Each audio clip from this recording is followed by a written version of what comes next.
হরে কৃষ্ণ।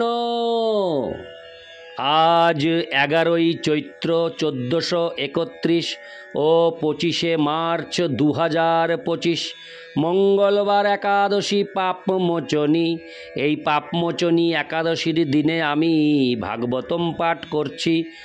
আজ আমি পাঠ করছি শ্রীমদ্ ভাগবতমের চতুর্থ স্কন্ধ প্রথম ভাগ অষ্টম অধ্যায় ধ্রুব মহারাজের গৃহত্যাগ ও বনগমনের শ্লোক 23 থেকে 29। নারায়ণ হে নারায়ণ ভবভয়হরণম নারায়ণ। শ্লোক 23। নান্যং তত পদ্ম পলাশলোচনাদ দুঃখচ্ছিদং তে মৃগ আমি কঞ্চন যো মৃগতে হস্ত গৃহীত পদ্ময়া শ্রীয়েতরৈরঙ্গ হরে কৃষ্ণ বিমৃগ্যমানয়া। অনুবাদ: হে ধ্রুব, কমল নয়ন ভগবান ব্যতীত অন্য আর কাউকে আমি দেখি না, যিনি তোমার দুঃখ অপনোদন করতে পারেন। ব্রহ্মাদি দেবতারা যে লক্ষ্মী দেবীর কৃপা অন্বেষণ করেন, সেই লক্ষ্মী দেবীও পদ্মহস্তে সর্বদা সেই পরমেশ্বর ভগবানের সেবা করার জন্য তৎপর থাকেন। তাৎপর্য: সুনীতি এখানে ইঙ্গিত করেছেন যে ভগবানের কৃপা এবং অন্য দেবতাদের কৃপা সমপর্যায়ভুক্ত নয়। মূর্খ মানুষেরা বলে যে যারই পূজা করা হোক না কেন তার ফল একই হবে, কিন্তু প্রকৃতপক্ষে তা সত্য নয়। ভগবদ্গীতায়ও বলা হয়েছে যে দেবতাদের কাছ থেকে প্রাপ্ত বর ক্ষণস্থায়ী এবং তা অল্প বুদ্ধি সম্পন্ন মানুষের জন্য। অর্থাৎ যেহেতু দেবতারা হচ্ছেন বিষয়াসক্ত বদ্ধ জীব, তাই অতি উচ্চ পদে অধিষ্ঠিত হলেও তাদের প্রদত্ত বর চিরস্থায়ী হতে পারে না। চিরস্থায়ী কৃপা হচ্ছে আধ্যাত্মিক, কারণ আত্মা হচ্ছে নিত্য শাশ্বত। ভগবদ্গীতাতেও বলা হয়েছে যে যাদের বুদ্ধি অপহৃত হয়েছে তারাই দেবতাদের পূজা করে। তাই সুনীতি তার পুত্রকে বলেছেন যে তিনি যেন তার দুঃখ দুর্দশা অপনোদনের জন্য দেবতাদের কৃপার অন্বেষণ না করে সরাসরিভাবে পরমেশ্বর ভগবানের শরণাগত হন। পরমেশ্বর ভগবান জড়জাগতিক ঐশ্বর্য নিয়ন্ত্রণ করেন তার বিভিন্ন শক্তির দ্বারা, বিশেষ করে লক্ষ্মী দেবীর দ্বারা। তাই যারা জড় ঐশ্বর্য লাভে আকাঙ্ক্ষী তারা লক্ষ্মী দেবীর কৃপা অন্বেষণ করেন। এমনকি অতি উচ্চ পদস্থ দেবতারাও লক্ষ্মী দেবীর আরাধনা করেন। কিন্তু মহালক্ষ্মী স্বয়ং সর্বদা পরমেশ্বর ভগবানের সেবা সম্পাদনের জন্য উন্মুখ থাকেন। অতএব কেউ যদি পরমেশ্বর ভগবানের আরাধনা করেন তাহলে তিনি আপনা থেকেই লক্ষ্মী দেবীর আশীর্বাদ লাভ করেন। যেহেতু ধ্রুব মহারাজ তার বর্তমান বয়সেই জড় ঐশ্বর্যের অন্বেষণ করছিলেন, তাই তার মাতা তাকে যথাযথভাবে উপদেশ দিয়েছিলেন যে জড় ঐশ্বর্য লাভের জন্যও দেবতাদের পূজা না করে পরমেশ্বর ভগবানের আরাধনা করতে। শুদ্ধ ভক্তরা যদিও জড়জাগতিক উন্নতি সাধনের জন্য পরমেশ্বর ভগবানের কৃপা ভিক্ষা করেন না, তবুও ভগবদ্গীতায় বলা হয়েছে যে সুকৃতি সম্পন্ন ব্যক্তিরা জড়জাগতিক লাভের আশায় ভগবানের শরণাগত হন। জড়জাগতিক লাভের জন্য ভগবানের শরণাগত হলেও ধীরে ধীরে ভগবানের সঙ্গ প্রভাবে তার মনোভাব নির্মল হয়। এইভাবে তিনি সমস্ত জড়জাগতিক কামনা বাসনা থেকে মুক্ত হয়ে আধ্যাত্মিক জীবনের স্তরে উন্নীত হন। আধ্যাত্মিক স্তরে উন্নীত না হলে সমস্ত জড় কলুষ থেকে মুক্ত হওয়া সম্ভব নয়। ধ্রুব মহারাজের মাতা সুনীতি দেবী দূরদর্শী নারী ছিলেন এবং তাই তিনি তার পুত্রকে কেবল পরমেশ্বর ভগবানেরই আরাধনা করার উপদেশ দিয়েছিলেন। এখানে ভগবানকে পদ্ম পলাশলোচন বলে বর্ণনা করা হয়েছে। পরিশ্রান্ত মানুষ যখন পদ্মফুল দর্শন করে তখন তার সমস্ত শ্রান্তি দূর হয়ে যায়। তেমনি দুঃখ দুর্দশাগ্রস্ত ব্যক্তি যখন কমল সদৃশ পরমেশ্বর ভগবানের মুখমণ্ডল দর্শন করে তৎক্ষণাৎ তার সমস্ত দুঃখ দুর্দশার নিরসন হয়। কমল হচ্ছে ভগবান বিষ্ণু ও লক্ষ্মী দেবীর হস্তধৃত প্রতীক। যারা একত্রে লক্ষ্মী দেবী এবং ভগবান বিষ্ণুর আরাধনা করেন তারা অবশ্যই সর্বতোভাবে ঐশ্বর্যশালী। এমনকি জড়জাগতিক জীবনেও ভগবানকে কখনো কখনো শিব বৃঞ্চি নূতম বলে বর্ণনা করা হয়, যার অর্থ হচ্ছে যে শিব এবং ব্রহ্মাও পরমেশ্বর ভগবান নারায়ণের শ্রীপাদ পদ্মে তাদের সশ্রদ্ধ প্রণতি নিবেদন করেন। ইতি শ্লোক 23 শ্লোক 24। মৈত্রেয় উবাচ এবং সংজল্পিতং মাতুরা কর্ণার্থাগমং বচো সংনিয়মাত্মনাত্তানং নিশ্চক্রাম পিতু পুরাত। অনুবাদ: মহর্ষি মৈত্রেয় বললেন, প্রকৃতপক্ষে ধ্রুব মহারাজের অভীষ্ট সিদ্ধির জন্য তার মাতা সুনীতি তাকে সেই উপদেশ দিয়েছিলেন।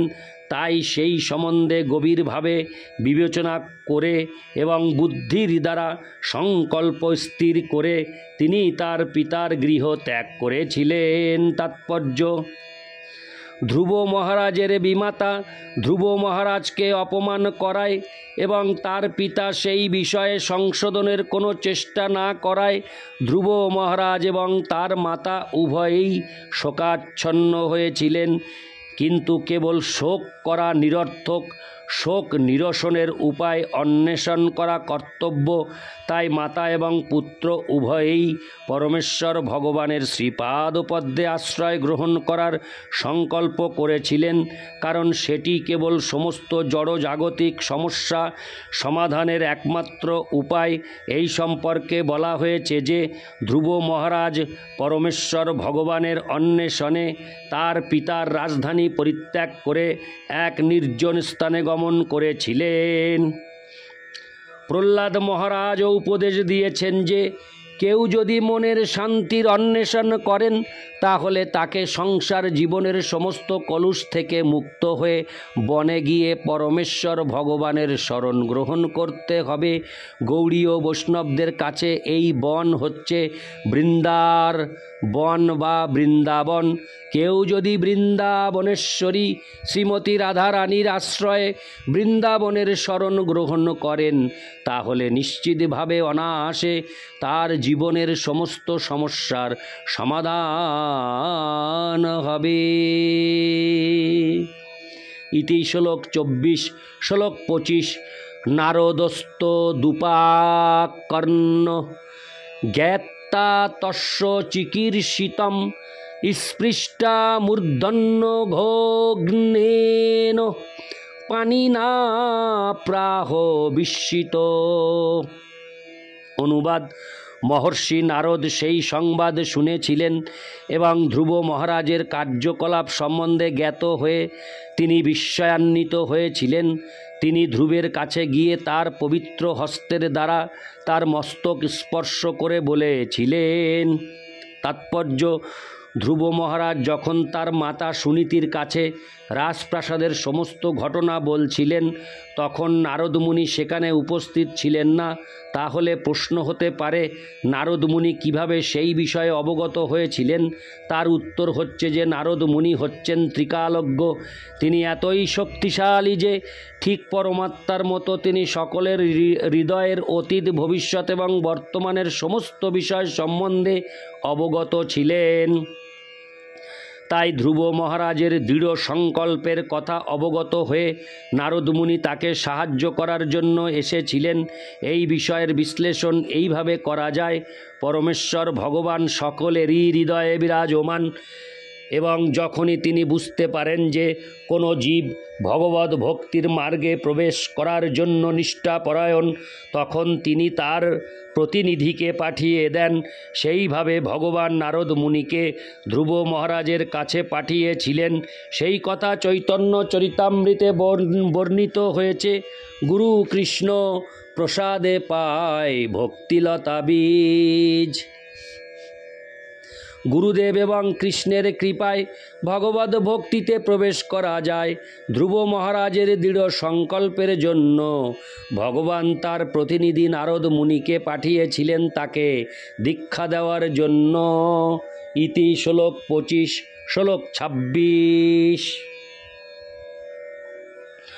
অহো তেজ ক্ষত্রিয়ানাং মানভঙ্গমো মৃষ্যতাম বালোহপয়ং হৃদা ধত্তে যৎ সমাতুরসোদ্যোচ।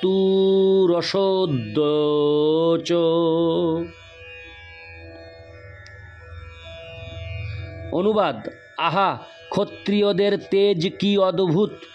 তারা তাদের সম্মানের স্বল্প হানিও সহ্য করতে পারেন না। অনুমোদন করে অনুমান করে দেখুন, এই বালকটি একটি ছোট শিশু, কিন্তু তা সত্ত্বেও তার বিমাতার দুরুক্তি তার কাছে অসহ্য হয়েছে। তাৎপর্য: ক্ষত্রিয়দের গুণের বর্ণনা ভগবদ্গীতায় দেওয়া হয়েছে। তাদের দুটি প্রধান গুণ হচ্ছে আত্মসম্মান এবং যুদ্ধে পরাঙ্মুখ না হওয়া। এখানে প্রতীত হয় যে ধ্রুব মহারাজের শরীরে ক্ষত্রিয়ের রক্ত স্বাভাবিকভাবে অত্যন্ত সক্রিয় ছিল। যদি পরিবারে ব্রাহ্মণ, ক্ষত্রিয় বা বৈশ্য সংস্কৃতির পালন হয়, তাহলে স্বাভাবিকভাবেই সেই বংশের সন্তান সন্ততিরা সেই বিশেষ বর্ণের গুণাবলী অর্জন করবে। তাই বৈদিক পদ্ধতিতে সংস্কারের পন্থা বা পবিত্রীকরণের পন্থা অত্যন্ত দৃঢ়তা সহকারে পালন করা হয়। কেউ যদি পরিবারে প্রচলিত পবিত্রীকরণের পন্থা অনুশীলন না করে, তাহলে সে তৎক্ষণাৎ নিম্ন স্তরের জীবনে অধঃপতিত হয়। ইতি শ্লোক 26, শ্লোক 27। নারদ উবাচ: নাধুনাপ্যোবমানং তে সম্মানং বাপি পুত্রক লক্ষ্যআম কুমারস্য শক্তস্য ক্রীড়নাদিষু। অনুবাদ: মহর্ষি নারদ ধ্রুবকে বললেন, হে বৎস, তুমি একটি বালক মাত্র, যার এখন খেলাধুলায় আসক্ত থাকার কথা। তোমার সম্মান হানিকর কথায় তুমি এইভাবে বিচলিত হচ্ছ কেন? তাৎপর্য: সাধারণত যখন কোনো শিশুকে দুষ্টু বা মূর্খ বলে তিরস্কার করা হয়, তখন সেই অসম্মানজনক শব্দের গুরুত্ব না দিয়ে সে হাসে। তেমনি যদি তার প্রতি সম্মানসূচক শব্দ নিবেদন করা হয়, তাহলেও সে তার তেমন গুরুত্ব দেয় না। কিন্তু ধ্রুব মহারাজের ক্ষেত্রে ক্ষত্রিয় তেজ এতই প্রবল ছিল যে তার ক্ষত্রিয় সম্মানে আঘাতকারী বিমাতার স্বল্প অপমানও তিনি সহ্য করতে পারেননি। ইতি শ্লোক 27, শ্লোক 28। বিকল্পে বিদ্যমানে হপি ন হস্যন্তোষো হে তব পুংস মোহমৃতে ভিন্না জল্লোকে নিজ কর্মভি। অনুবাদ: হে ধ্রুব, তুমি যদি মনে করো যে তোমার আত্মসম্মানের হানি হয়েছে, তাহলেও তোমার অসন্তোষের কোনো কারণ নেই। এই প্রকার অসন্তোষ মায়ারই আর একটি লক্ষণ। প্রতিটি জীবই তার পূর্বকৃত কর্ম অনুসারে নিয়ন্ত্রিত হয় এবং তাই সুখ এবং দুঃখ ভোগ করার জন্য বিভিন্ন প্রকার জীবন রয়েছে। তাৎপর্য: বেদে বলা হয়েছে যে জীব কখনোই জড় জাগতিক সঙ্গের দ্বারা কলুষিত হয় না অথবা প্রভাবিত হয় না। জীব তার পূর্বকৃত কর্ম অনুসারে বিভিন্ন প্রকার জড়দেহ প্রাপ্ত হয়, কিন্তু কেউ যখন বুঝতে পারে যে জীবাত্মারূপে সুখ অথবা দুঃখের প্রতি তার কোনো রকম প্রবণতা নেই, তখন তাকে মুক্ত পুরুষ বলে বিবেচনা করা হয়। ভগবদ্গীতায় 18:54 প্রতিপন্ন হয়েছে, ব্রহ্মভূত প্রসন্নাত্মা। কেউ যখন চিন্ময় স্তরে উন্নীত হন তখন তার অনুশোচনা করার এবং আকাঙ্ক্ষা করার কিছু থাকে না। নারদ ঋষি প্রথমে ধ্রুব মহারাজকে বুঝাতে চেয়েছিলেন যে তিনি হচ্ছেন একটি শিশু, তাই অপমানজনক অথবা সম্মানহানিকারক বাক্যে এইভাবে প্রভাবিত হওয়া উচিত নয়। আর তার চিন্তাধারা যদি এতই বিকশিত হয়ে থাকে যে তিনি মান এবং অপমান সম্বন্ধে বুঝতে পারেন, তাহলে সেই জ্ঞান তার নিজের জীবনে প্রয়োগ করা উচিত। তার বোঝা উচিত যে মান এবং অপমান উভয়ই পূর্বকৃত কর্ম অনুসারে নির্ধারিত হয়। অতএব কোনো অবস্থাতেই দুঃখিত বা প্রসন্ন হওয়া উচিত নয়। ইতি শ্লোক 28। শ্লোক 29। পরিতুষ্যেত্তস্তাৎ তাবন্নাত্রেণ পুরুষ দৈবোপসাদিতং যাবদ্দিক্ষেশ্বর গতিং বুধো। অনুবাদ: পরমেশ্বর ভগবানের গতিবিধি অত্যন্ত বিচিত্র। বুদ্ধিমান মানুষের কর্তব্য সেই পন্থা অবলম্বন করে অনুকূল বা প্রতিকূলতার বিচার না করে সব কিছুই ভগবানের ইচ্ছা বলে মনে করে সন্তুষ্ট থাকা। তাৎপর্য: মহর্ষি নারদ ধ্রুব মহারাজকে উপদেশ দিয়েছিলেন যে সমস্ত পরিস্থিতিতেই সন্তুষ্ট থাকা উচিত। যারা বুদ্ধিমান তাদের জানা উচিত যে দেহাত্ম বুদ্ধির ফলে আমাদের এই সুখ এবং দুঃখ ভোগ করতে হয়। যিনি দেহাত্ম বুদ্ধির অতীত চিন্ময় চেতনায় অবস্থিত, তিনিই বুদ্ধিমান। ভগবদ ভক্ত সমস্ত প্রতিকূল অবস্থাকে ভগবানের আশীর্বাদ বলে মনে করেন। ভক্ত যখন দুঃখ দুর্দশার সম্মুখীন হন তখন তিনি তা ভগবানের কৃপা বলে মনে করে তার দেহ, মন এবং বুদ্ধির দ্বারা ভগবানকে বারবার প্রণতি নিবেদন করেন। অতএব বুদ্ধিমান মানুষের কর্তব্য হচ্ছে সর্বতোভাবে ভগবানের কৃপার উপর নির্ভর করে সর্বদা প্রসন্ন থাকা। ইতি শ্লোক 29। নারায়ণ হে নারায়ণ ভবভয়হরণম